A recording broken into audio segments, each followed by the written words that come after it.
What's up, guys? Gryffindor House back at it again with another YouTube video. And today we are wrapping up our series that we've been talking about the last couple of days of overcoming big roller coasters. Little recap from part one and part two. Part one, we talked about rides leading up to Texas Giant because we used Texas Giant as a really good starting point as a big roller coaster.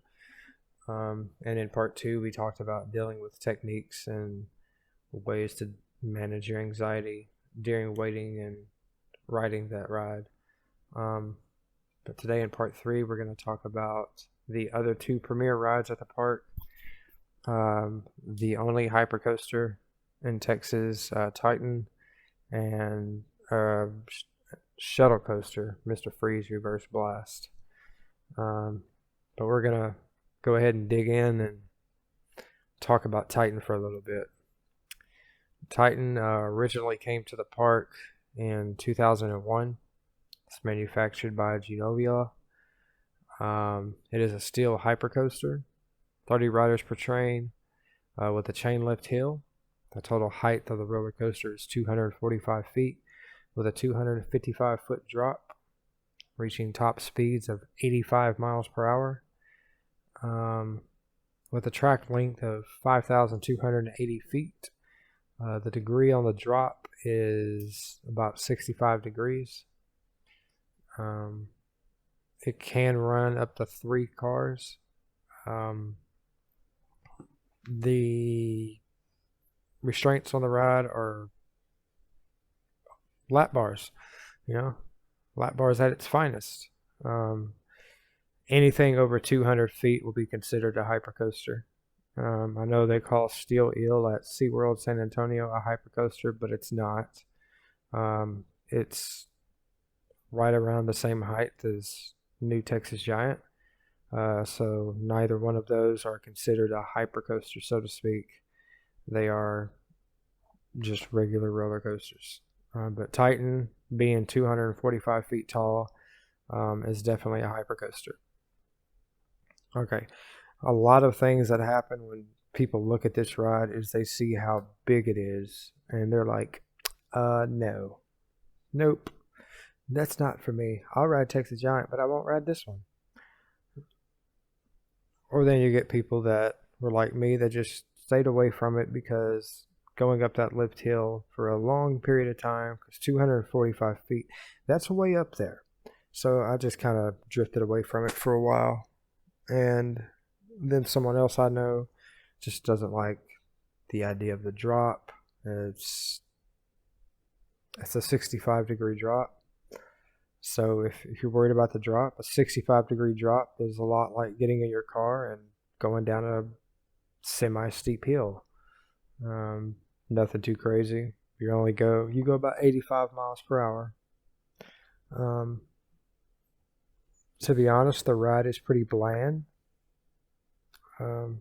Nothing really worth talking about for the ride. If you sit in the back, when you come over before you get to the double helix, you'll come over a small little airtime hill. You get one little pop of airtime, but that's all the airtime you get in this ride. And then the double helix is where people tend to gray out. Now, before you get worried, let me explain to you about the difference between what it means to gray out compared to what it means to black out. When you black out, you lose consciousness. You pretty much pass out. Okay? You've seen some of these slingshot videos with some of the riders and how they pass out or black out during the ride. That's what blackout means. A gray out is where you don't lose consciousness. You're still conscious. You're still aware of what's going on. I almost grayed out my first time riding this. And what happens is you go through the double helix and the G-forces are so high and you're going so fast in a short period of time that your vision begins to get really, really bright until eventually all you'll see is kind of like a light. It'll be like really, really bright. And it's kind of like sunlight in your eyes. You can't really see past it or anything like that. That's pretty much what it is. And once you get to the mid-course brake run, which is directly after that double helix, your sight returns and everything goes back to normal. You might be a little lightheaded. When I mean a little, I mean barely enough to be considered lightheaded. But it's nothing to really be worried about. But after that, the mid-course brake run is by far one of the worst that I have ever ridden so far, because you get all that speed on the first drop, you get the double helix, you get all the G-forces going, and you get your blood going, and you get to the mid-course brake run where you legit come to a complete freaking stop. So it's a really big buzzkill. And then you kind of maneuver back down there a little bit to go back down, and then the ride kind of makes half helixes for the rest of the ride till you go back into the station. This ride compared to New Texas Giant's way better. This one's better for intensity, because the only thing that's really intense on this ride is the double helix. Where you don't have the intensity like that on New Texas Giant. New Texas Giant is known for airtime and a great first drop. And that's pretty much it. Titan's known for the double helix and how tall it is. And then that's pretty much it. This is not a ride that you should be worried about riding.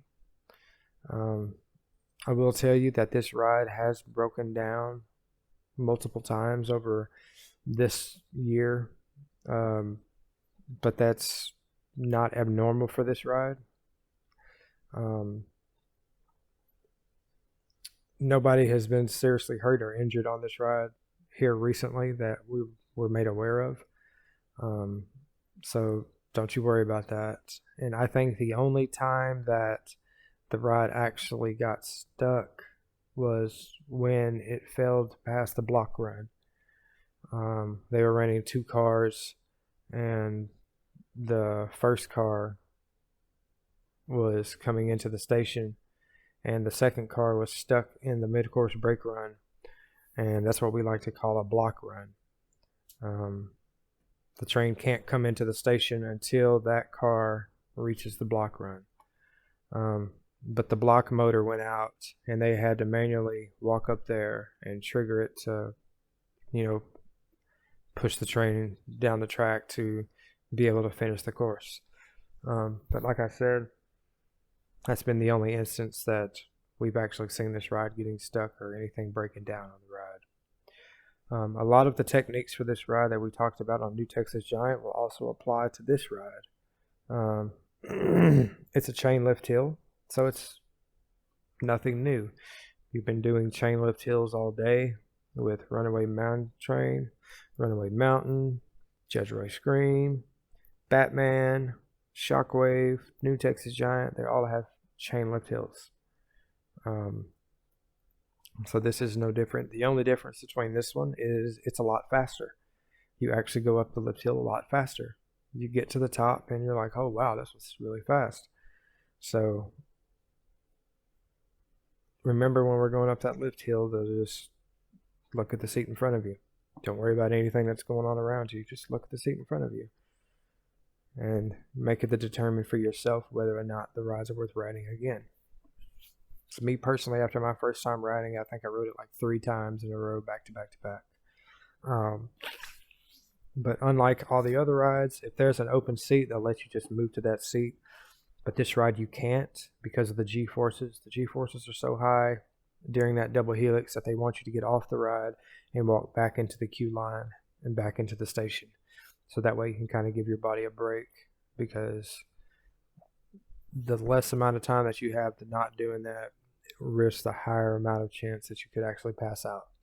So don't get upset when they make you walk all the way back around. But yeah, Titans, the drop's not even anything to be scared of. It's not like New Texas Giant when you come over the lift hill and you're in the front car. You don't see anything coming over the lift hill. This one, you can see the drop as you're going through it. And it's kind of like Goliath at Six Flags Magic Mountain. And we were able to pull up the degree. It is a 540 degree helix before the mid-course break. So it's the best part of the ride. So yeah, I would recommend trying this out, but I would recommend trying this out when you're comfortable trying it out. It's a big ride. It's pretty intense.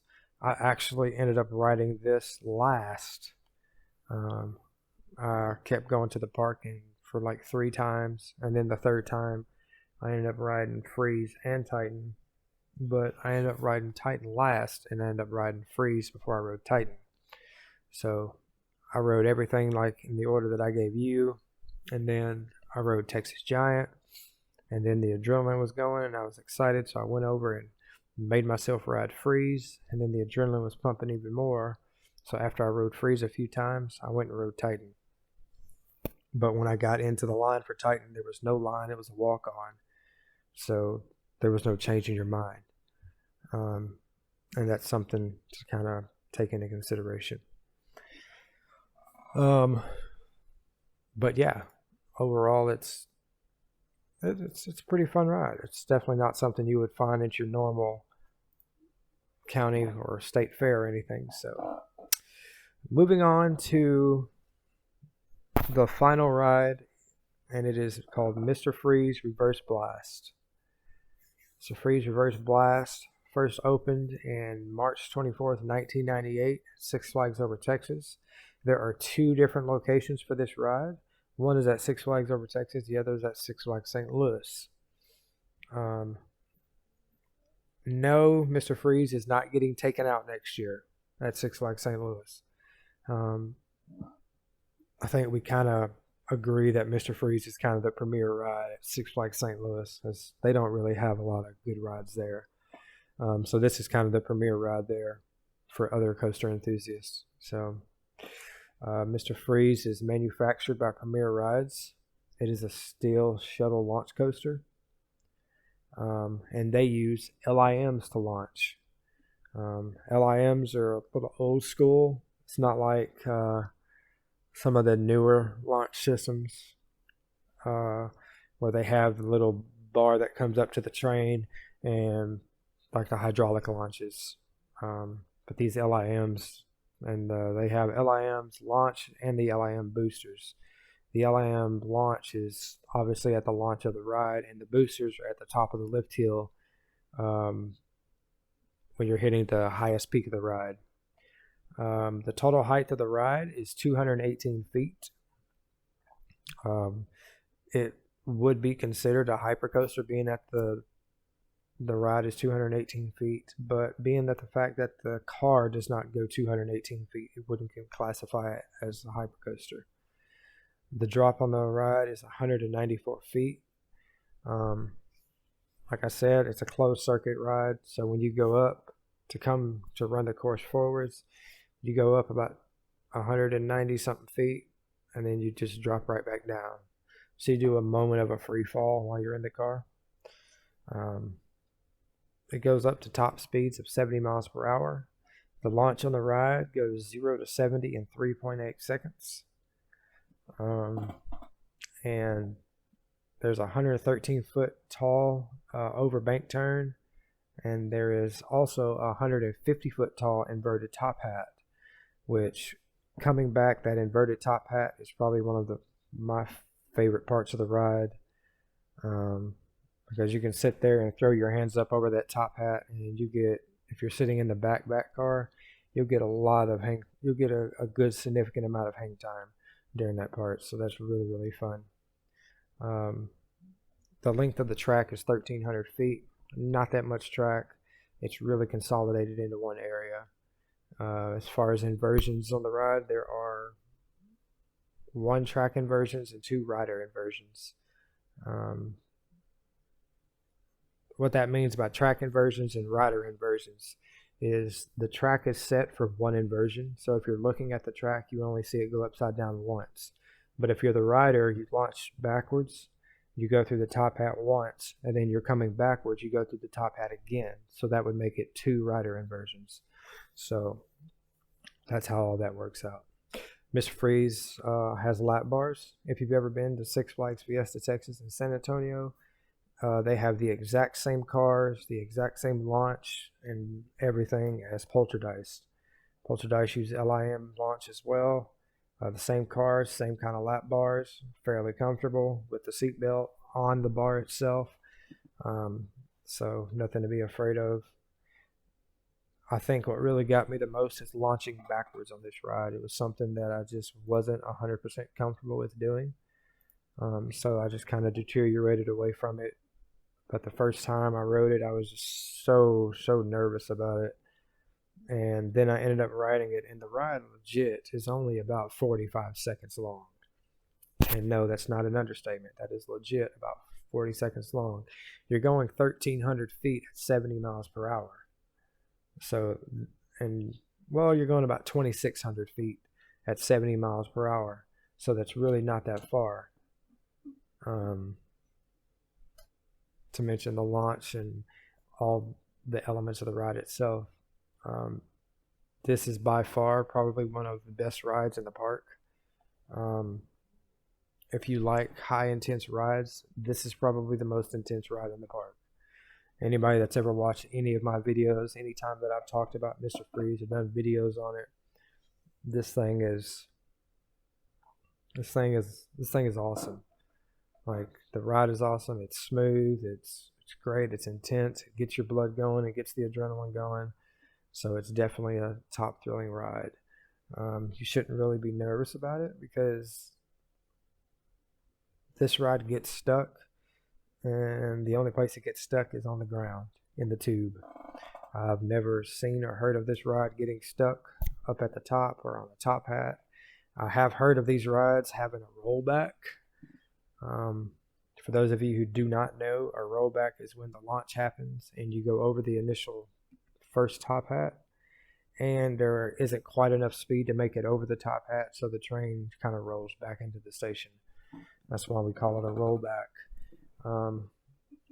But like I said, that's kind of, with this ride, it's not common that actually happens. It's not common. This ride breaks down a lot. So the queue lines kind of really differentiate. But you could always use a flash pass for it. A lot of people do. Because this ride's queue line, just like New Texas Giant, is pretty long. It can be pretty long, up to 2.5, 3 hours at times in the middle of summer. So definitely something to look into and definitely something to check out. Once you ride this ride, and if you like high thrilling rides, you are not going to be disappointed. You're going to wish you had rode it sooner. You're going to love it, and you're going to want to ride it again. So, good times, man. Well, man, that's going to do it for this one. That wraps up our series, 3-part series of overcoming fear of roller coasters. Let me know in the comments if there's any topics that or stories that you like to share, that how you felt when you overcame, when you were scared to ride something and you did it. If there are people in the comments that are scared of roller coasters, let this be like a kind of support group type of thing where you can kind of, assure them that, they don't have to be afraid, that you've been there, and, we've all been there. So, well, we got 10 days till our next trip. And until next time, like always, peace.